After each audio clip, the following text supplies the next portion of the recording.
Hello everyone and welcome to Hutch's Garage for episode 9 on my 1954 International Harvester Farmall Super MTA tractor restoration. In this episode I will remove the valve tappets. I'll talk about what I found out about the pistons in this tractor, then remove the oil pump, the idler gear, the camshaft, and remove the front engine plate. What I'm going to do now is remove the cover over the valve tappets. It takes a 9/16 inch socket to get to these bolts.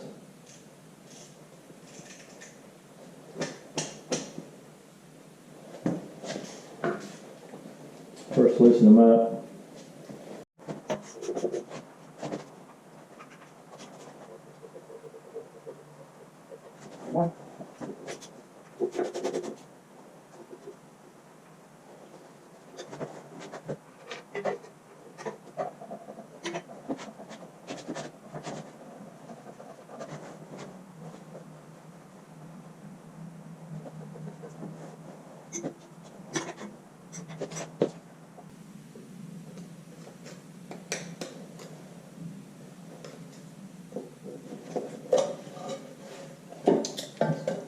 Pry it open a little bit, and there's what the inside of the cover looks like.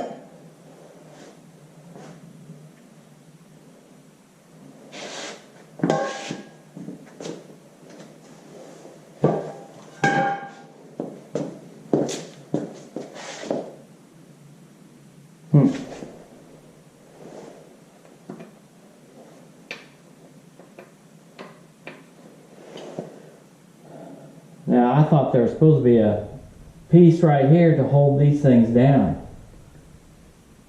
So, alright. The tappets, I read, are supposed to be 1.25 inches in diameter. So, and the book also says keep them in order as to the way they come out. So I made this holder for the tappets. That was number 1, and 1 through 8 I used a 1.25 inch flat blade drill, and they fit in just like that. So we'll lay this down here and work these things out.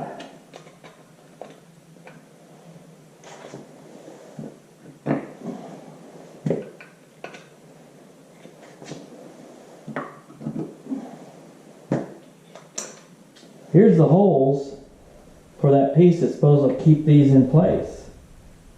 And I don't know what happened to it.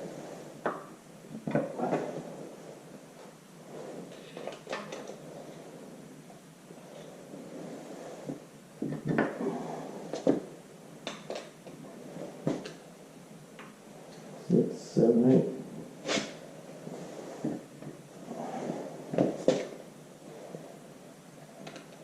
They're coming out easy. I don't see any carbon buildup that would prevent them from moving up and down.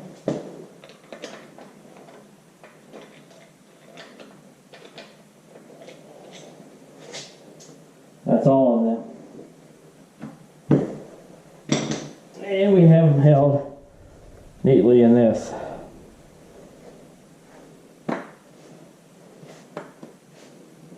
So even if it falls over, they're pretty snug and they should stay in place.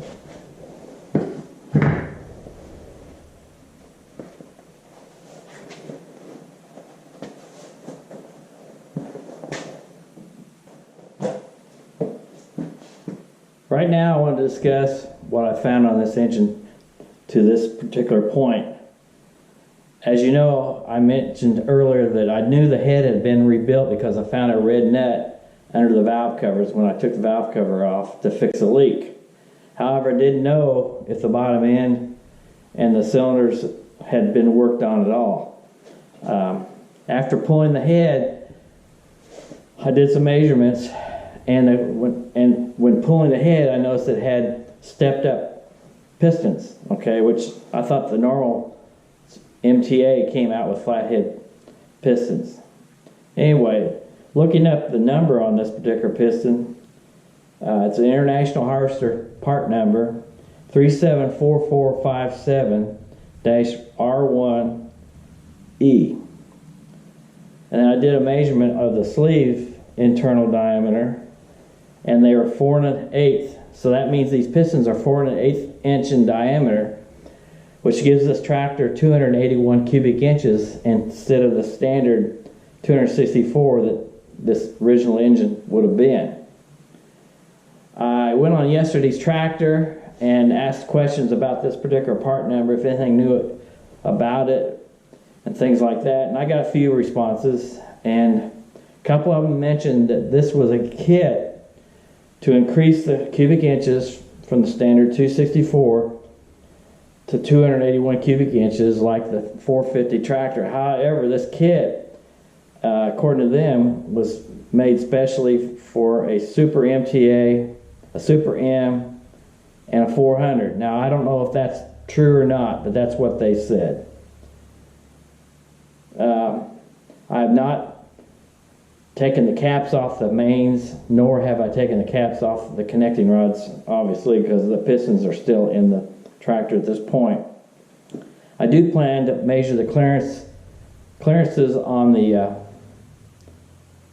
bearings to make sure that the wear is not too much, and then eventually the bearings should give me an indication of whether this crankshaft had been ground down to a smaller diameter and different than standard bearings have been put in it.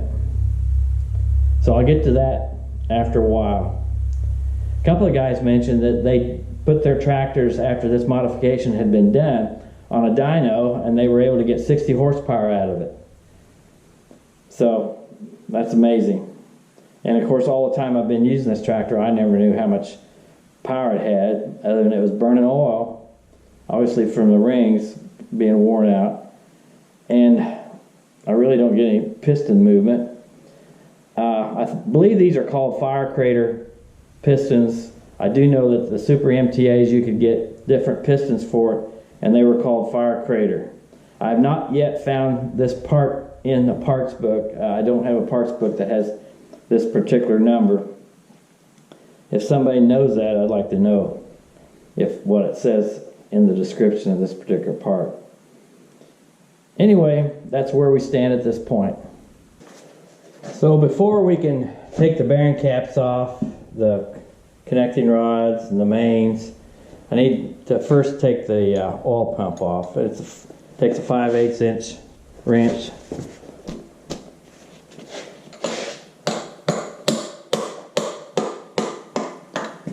Right loose.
Now we come.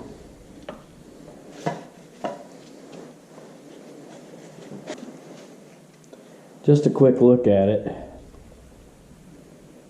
You can see the gears have worn some. That gearing way. However, I feel a little bit of movement here, but we'll have to determine if that's enough to do some work on this.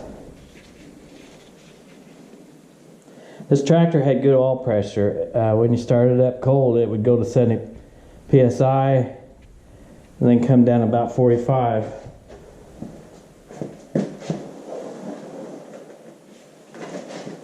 When I say down to 45, that's after it warmed up. Taking a quick look here, you can see 2 and 3 connecting rods are up right now, which means the pistons are at the bottom. You can see the stamps for each bearing cap, 2 and 2, 3 and 3, and these numbers on the side of the camshaft, and here's the camshaft gear here. Like I said, my next step will be to measure the clearances in the bearings, what they are right now. Take this rear seal off will be one thing we'll be doing pretty quick. Surprisingly, went to my local parts stores. They did not have plastic gauge in stock. In fact, they acted like they hadn't sold it to anybody for a long time, which surprises me. That means people aren't doing a lot of engine work in my area. So I had to order it online, and I'm waiting on that, and it should be here in a couple days. So the next step will be to take this bearing seal off.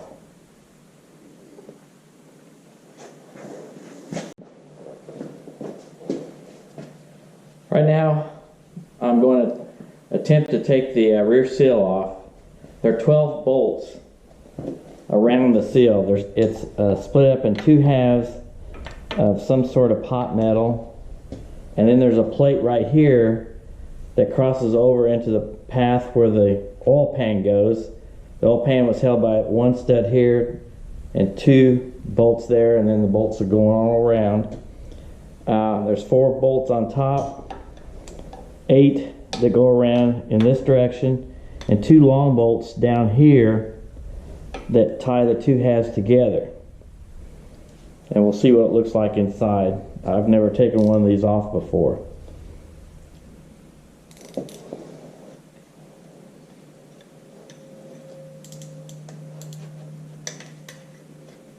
So I'll start on the bottom.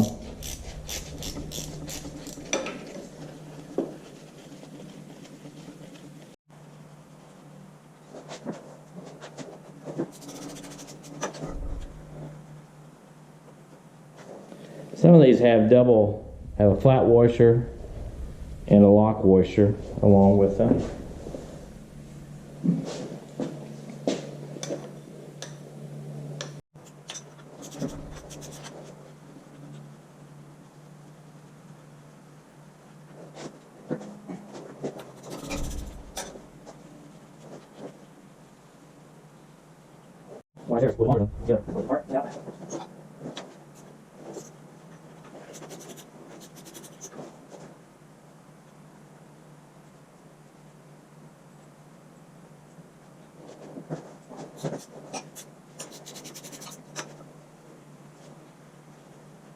Another longer bolt. I'm keeping them in order down there. And then I'm going to write down what sizes went where. Taking these 4 bolts off this plate. This plate will expose the rear main bearing cap, which is under here.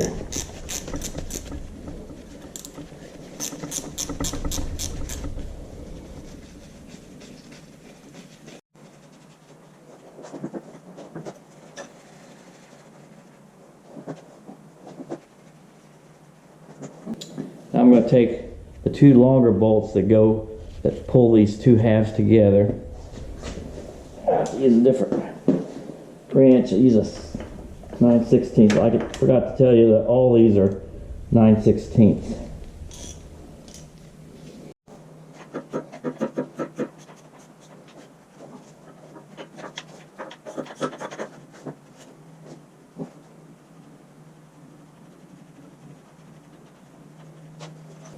See, those are longer.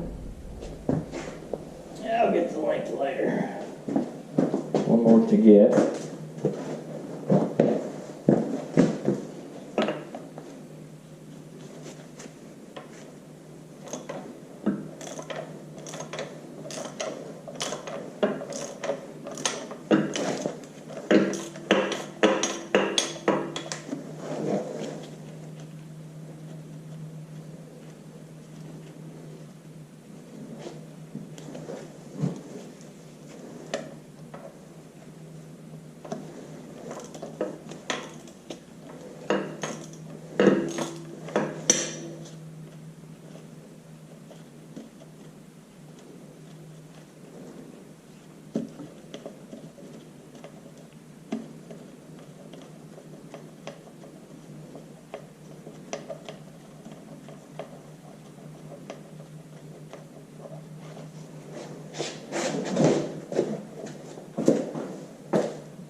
Now I'm going to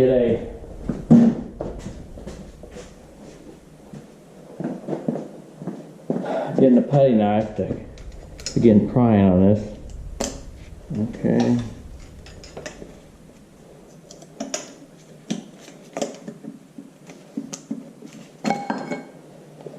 Okay, there's the gasket that was on this. And there's where that stud went through. Right here are some rubber plugs that are part of the seal kit, and they get cut off. Usually they're a little bit longer and then you cut them off. So, not quite sure how to, okay.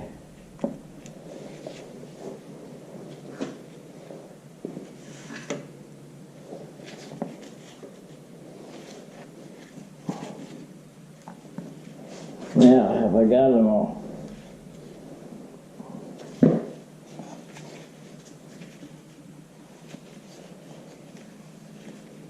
Okay. I'm going to gently pry right here between them. There we go. Bring this back around. Pull that up. That's what that looks like. There's the inside. And you can see looks like a felt seal.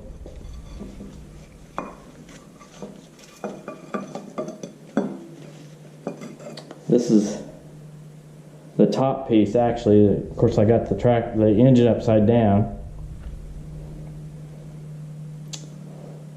So there's the seals. We'll clean that up.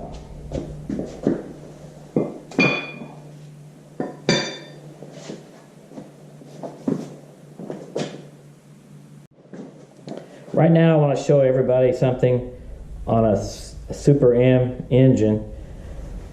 This is an 1/8 inch pipe that drains the oil from the oil filter area back into the crankcase. And as the crank spins, it does miss this by about that much. Okay? And I can tell this has been taken out before when they rebuilt this engine, and they had deformed the end of it, getting it out and probably putting it back in. So, and it would be easier to get this thing out of here, and when you're wrenching it, you may bump it and bend it because it's really lightweight and it's not very strong. It's a rolled piece of pipe, so it has a seam on one side, and you could split it and everything else. So what I want to do to take it out, I'm just going to take this punch, which is close to the same size, and just kind of tap it down a little bit. Grab my pipe wrench, and this will prevent deforming it when, under stress when you try to first loosen it. So I'm going to pull it like that. I got it loose.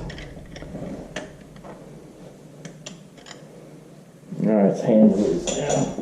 I'm going to go ahead and get this punch out of here while I can. take it out. Don't want to lose track of this particular piece of pipe. Here you can see the seam and it running all the way down here. And if you put too much pressure with this punch, you can splay it out and split it open a little bit. You don't want to do that. You're going to get a few indentations where the pipe wrench grabs a hold of it when you take it out and put it in. But don't lose track of that, and be sure to put this back in before that oil pan gets put on.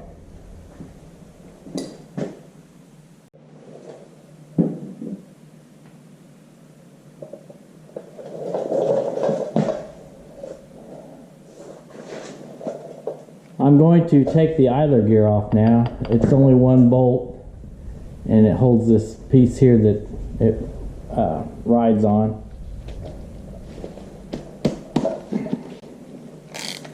And then I'm going to attempt to take the camshaft out. There's no alignment on this gear.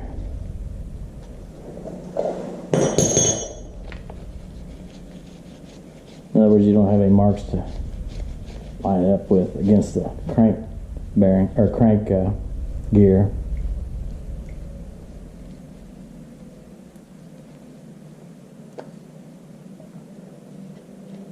Okay.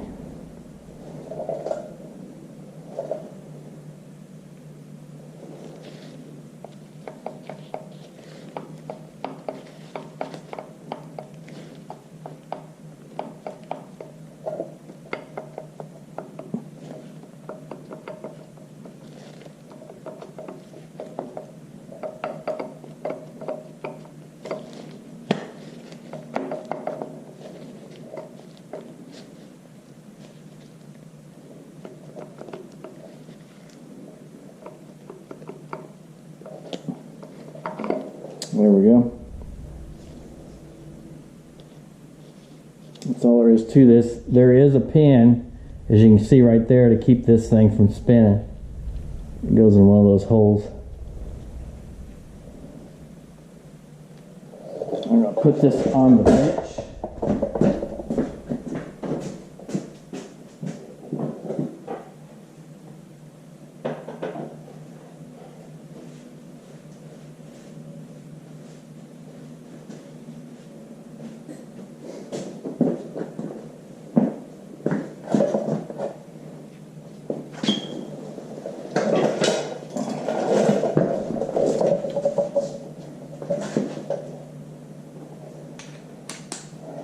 Take the camshaft out.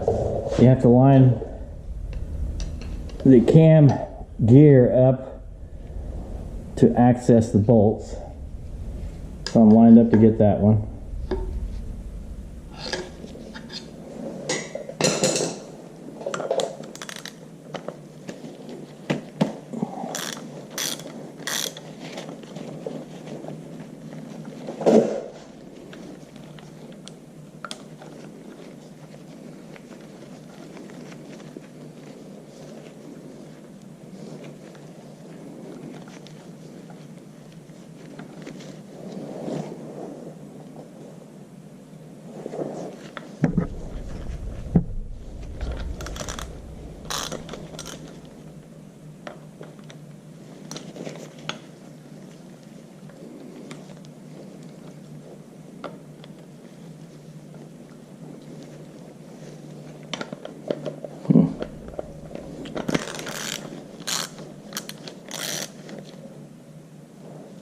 I'm going to use a magnet to get that out.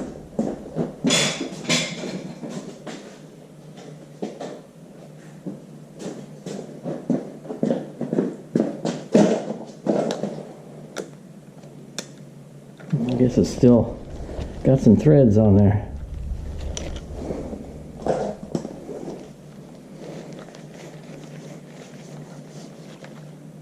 There we go. Little short bolt.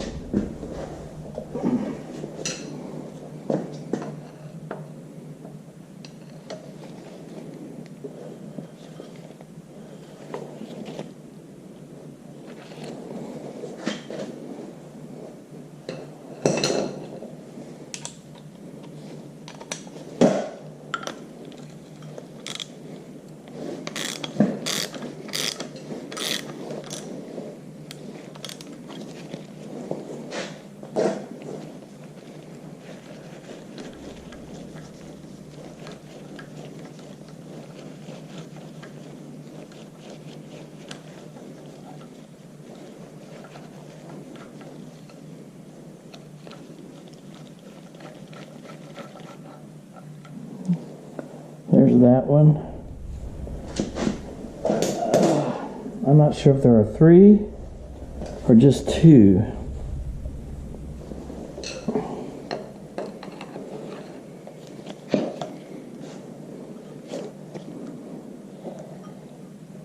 Okay, that one's got a tab on it, so that holds this plate on. I believe that's correct. So it must be just 2. I'm going to try to see if the cam moves.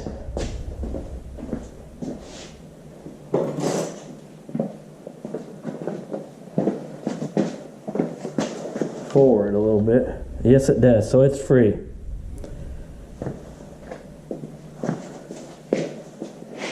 So what I'll do next is reach down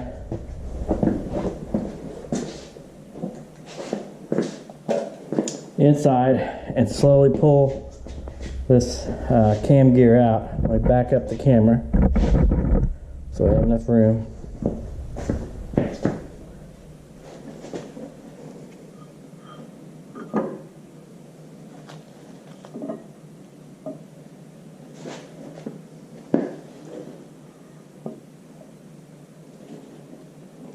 Need to be careful not, if I use these bearings again, I don't want to damage the bearings.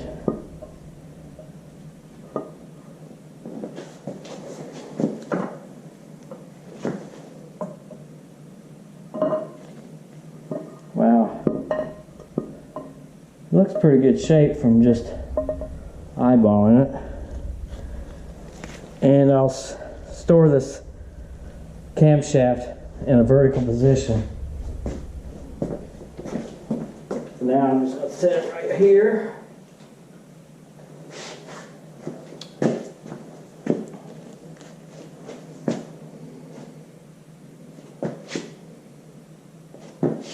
Looking at the bearings just with an eye at this point, they look really good. Next thing I'm going to do will be take this front plate off, and that'll give me greater access to this front main bearing also. To do that, there are 4 bolts that are captured with tin or metal tabs, lock tabs. And what I'll do is bend these over so I can get these bolts out.